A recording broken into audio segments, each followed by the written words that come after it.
High, গাছে কীভাবে তরল সার ব্যবহার করি চলো এটাই তোমাদের সাথে আজকে শেয়ার করব। প্লেন বড় বালতিতে জল নিয়ে নিয়েছি, নর্মাল জল।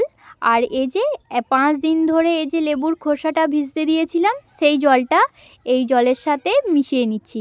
তোমরা চাইলে ছাঁকনি দিয়েও ছেঁকে নিতে পারো, আমার লাগেনি সেজন্য আমি হাত দিয়েই আটকে নিয়েছি, কারণ আমি বেশি টুকরো করিনি। আর একটা যেই বোতলে সার করতে দিয়েছিলাম এটা 7 দিন ভিজতে দিয়েছি।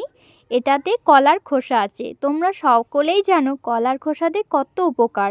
কলার খোসাতে magnesium, potassium, phosphorus, sodium, calcium সব প্রচুর পরিমাণে এই উপকরণগুলো সবই রয়েছে, যেগুলো গাছের জন্য অত্যন্ত জরুরি আর প্রচুর স্বাস্থ্যকর তৈরি করবে গাছকে একবারে।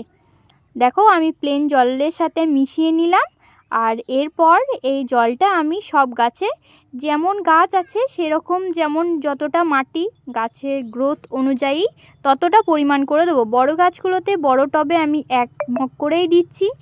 আর হ্যাঁ, দেওয়ার আগে কিন্তু গাছের মাটিটা যেন শুকনো থাকতে হবে, যদি সকালে দেওয়া হয় সারটা এরকম ঠিক মাটিটা শুকনো হতে হবে, তাহলে বিকেলবেলায় জল দিলে হবে না। ভিডিওটা ভালো লাগলে লাইক করো, সঙ্গে